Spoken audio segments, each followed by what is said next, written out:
Hello, welcome back to Common Sense Africa with me, Vivian Atud. It's an exciting African day today on the continent.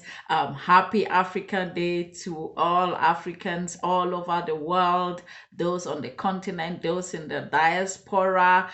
When we look back to 1963, we can say that Africa has moved quite a number of steps forward. And that is why today I focus my discussion on Common Sense Africa, with sharing a few thoughts with you on Africa Day. When we look back to 1963, when Kwame Nkrumah and other leaders of Africa met in Addis Ababa, Ethiopia, to start the Organization for African Unity, OAU, which was later changed in 2002 to the AU.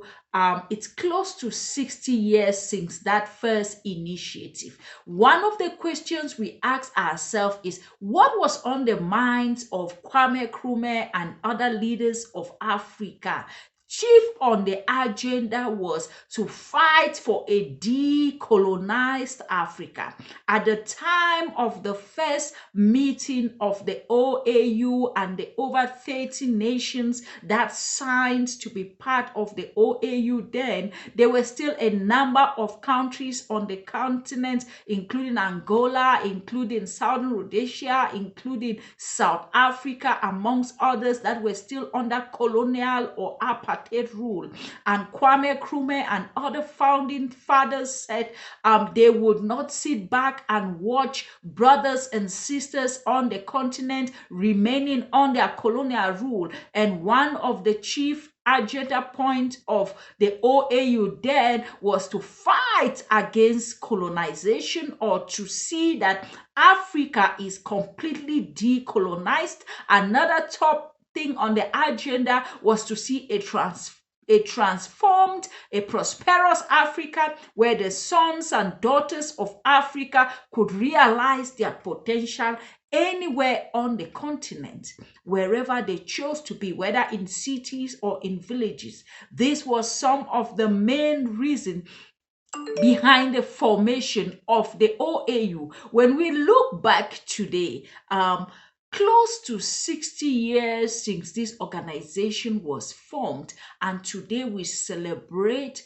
Africa Day. The question is, while we can see the strides in 2013, the leaders of the different African states in the AU came up with the African Agenda 2063, trying to say the next 50 years from 2013, where will Africa be? We saw some flagship projects there, including the African Continental Free Trade Agenda or agreement that has been put into implementation from January of this year, amongst other infrastructure projects, energy projects, and flagship projects in all sectors, aimed at having an emerging African economy, which would have development from human capital, infrastructure, and trade, and moving towards the African passport, and other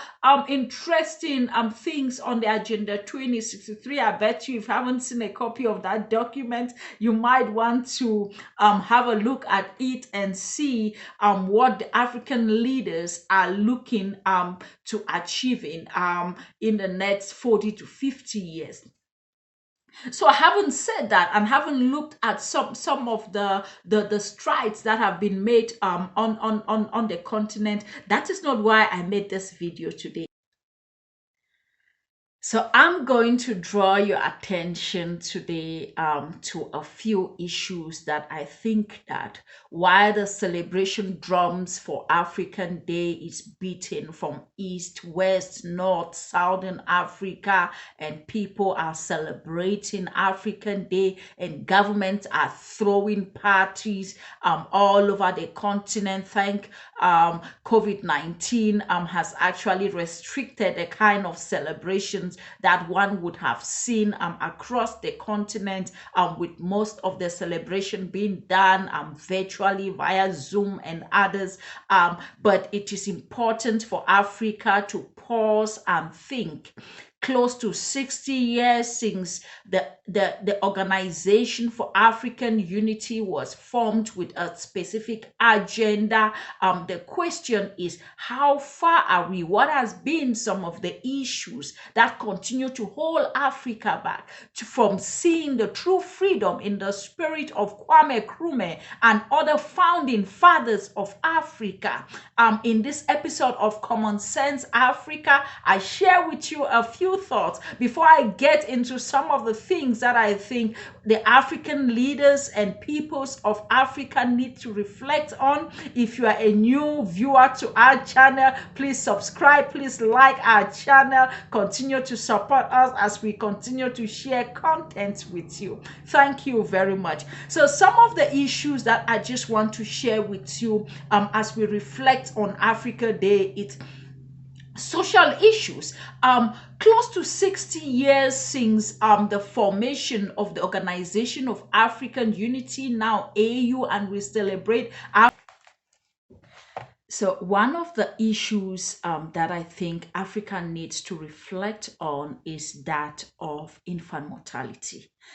Close to 60 years after we have seen the formation of the African Union, or the then Organization for African Unity, we still see infant mortality in Africa, one of the highest in the world. We still see life expectancy in Africa lower than in most of the world. We are still talking about an African continent whereby communicable diseases still continue to ravage the lives of our people. We're talking about an African continent whereby when we look at our burden for HIV/AIDS and things like TB, we still have a disproportionately high burden of these diseases on the continent. We are talking about an African continent where maternal mortality in other parts of the world, women get in and out of maternity, but in Africa, it's a battle for life or death. Many mothers,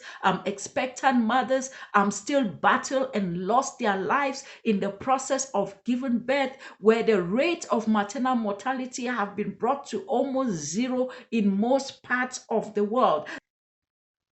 Other issues that Africa needs to reflect on as we celebrate Africa Day today, it's issues like corruption.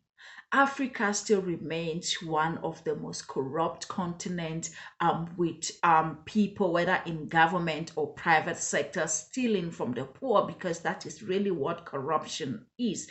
When we look at corruption index, we see African countries ranking right on top of it, despite the needs of the people on the continent being enormous. In order for us to move the Africa agenda forward, we need to deal with issues of corruption.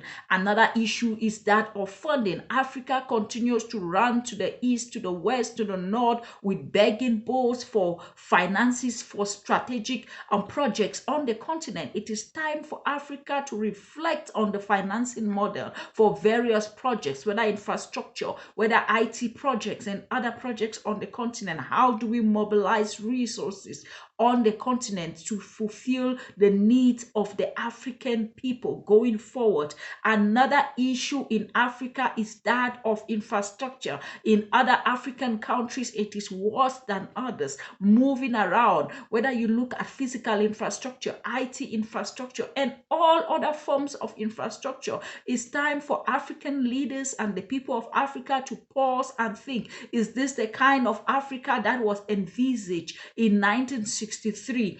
And other things is government. When you look at inefficiencies in government and the kinds of governments that we have on the continent, I think that the founding fathers, if they look back, they would say this is not the Africa they envisage. And I think governance, efficiency in government going forward becomes that which can move Africa forward and meet the ideals of the founding fathers of Africa.